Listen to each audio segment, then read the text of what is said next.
High বন্ধুরা, কেমন আছো সবাই? আশা করছি ভালো আছো। তো দেখো বন্ধুরা, আজকে চলে এলাম নতুন একটা ভিডিও নিয়ে। আজকে কোনো রিলস ভিডিও না। তো দেখো সকাল থেকে আমি কি কি করলাম। বন্ধুরা, এই দেখাও। মাছটা আজকে আমাদের এই মাছগুলো নতুন এনেছে। এই কালো কালারেরটা, আসলে এটা কি মাছ আমরা জানি না। কমপ্লিট দেখাও। কিন্তু আজকে ফার্স্ট টাইম খাবো, কেমন লাগে তাও জানি না খেতে। তো আসলে এই ভিডিওটা করার মানে হচ্ছে এই নাও। যে যাদের ধারণা যে যারা ভিডিও করে তাদের কোনো কাজ করতে হয় না, ঠিক আছে, এরা মনে হচ্ছে সবসময় ফ্রিই থাকে আর তাদের মনে হচ্ছে কাজের লোক রাখা আছে ঘরে। তো এই কারণে ভিডিওটা করলাম। তো দেখো, আর এই শাকগুলো দেখো, কে কে চিনো এই শাকগুলো, খেতে ভালোবাসো জানিও কমেন্টে। তো তাদের উদ্দেশ্যে আজকের ভিডিওটা বন্ধুরা। আমার সংসারের সব কাজই আমাকে করতে হয়, যেহেতু কেউ নেই, তো আমরা চারজন থাকি, সেহেতু সব কাজ সামলিয়ে তারপরে আমি ভিডিও করি।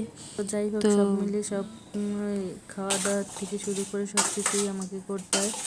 তো আজকের অল্প একটু ভিডিও শুধু তোমাদের মাঝে তুলে ধরলাম যে আসলে কী করে। আর যাই হোক না কেন, আমার একটা থেকে খাবার রান্না শেষ করতে হবে আমার, যেহেতু আমার বর চলে আসবে খেতে ঘরে। তো তার জন্য আর যাই হোক, সকালে স্কুলে মেয়েকে পাঠিয়ে দিলাম রান্নাবাড়ি করে, খাইয়ে স্নান করিয়ে রেডি করিয়ে। তারপর দেখো আবার রান্নার কাজ শুরু হয়ে গেছে আমার। তো যারা ভাবো যে শুধু দিন ভরে এত ভিডিও বানায়, টাইম পায় কখন, তাদের উদ্দেশ্যে এই ভিডিওটা। পমফ্রেট মাছটা দিয়ে এটা পুলুসু করেছি, তেঁতুল দিয়ে রান্না করেছি। আর হচ্ছে এটা হচ্ছে সেই নতুন মাছ, যাই হোক ওটা মশলা দিয়ে করেছি। আর এটা হচ্ছে শাক ঘন্ট। তো বন্ধুরা, কার কার শাক ঘন্ট খেতে ভালো লাগে অবশ্যই জানাবে। এই ছিল আমার আজকের ভিডিও।